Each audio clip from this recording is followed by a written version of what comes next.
On April 14th in New York City, an outstanding group of activists gathered to talk about the situation in Palestine, Israel. They began by talking about the question, does Israel have a right to exist? Does Palestine have a right to exist? People often ask the question, does Israel have the right to exist? And do you believe it has the right to exist? Is because there are certain sections of the media which have within their interests this idea that Israel's existence is constantly under threat. So it's not, if it's not Ahmadinejad now, it was Saddam Hussein before. Israel's existence is not under threat. Quite the opposite. Israel is expanding on a daily basis. Just ask the people in the West Bank who are getting thrown out of their homes on a daily basis for no reason other than the fact they are Palestinian. So this is the real issue, the real crux of the issue, is, as Horia said, Palestine does exist, and they should just ask the people who had mandate over the land before it became Israel. What was it called? It was called the British Mandate of Palestine.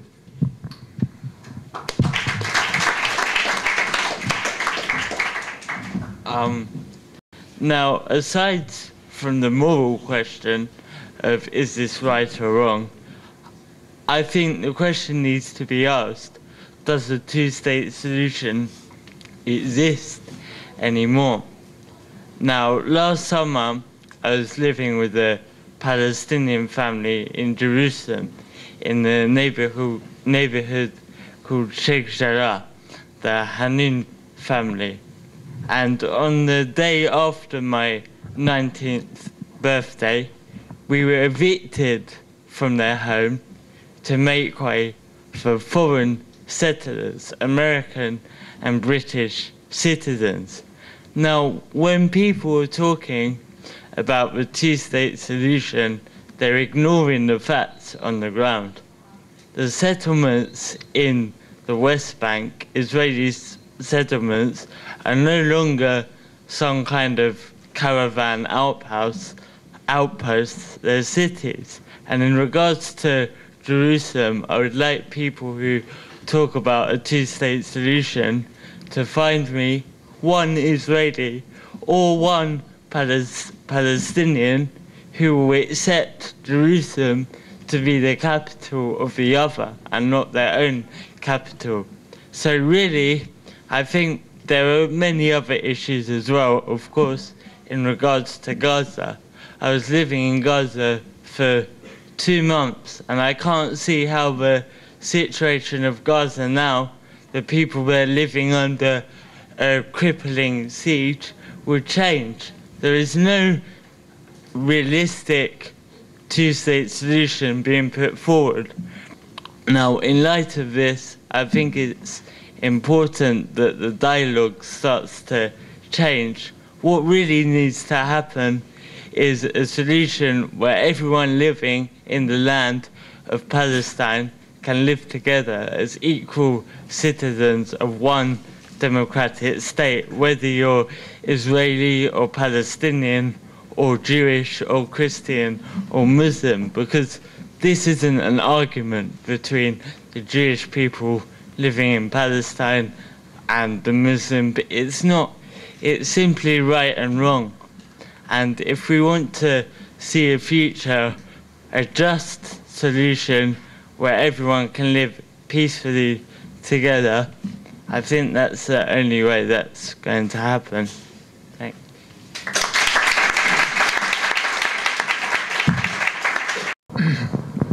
Now, Jody and I were getting along very well until now.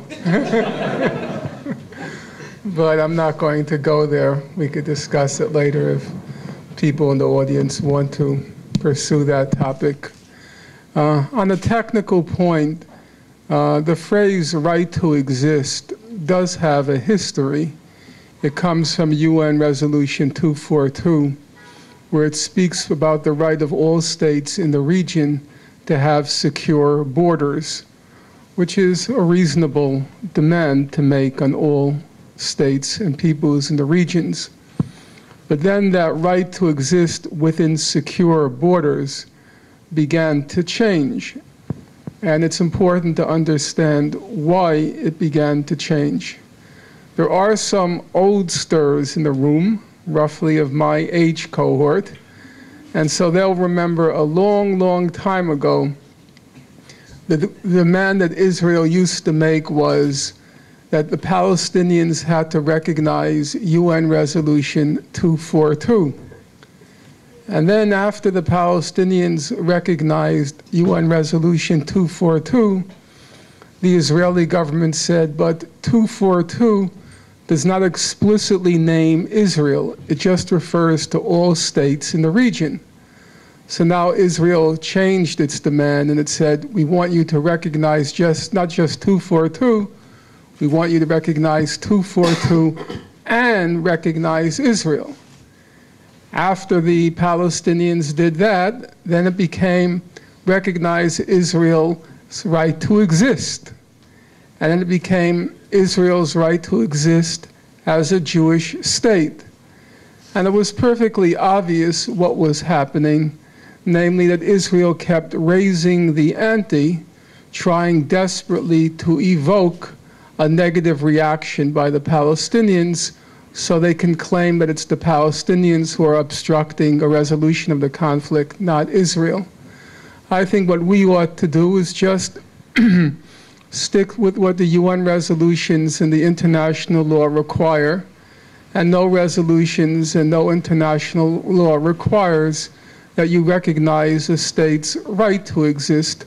What you have an obligation to do under the UN Charter is to recognize the right of every state in the region to be free from threats or use of force.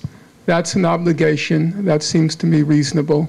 There's no reason to go beyond that, especially because it becomes an endless series of demands by Israel which are purposely escalated so that they can never be met.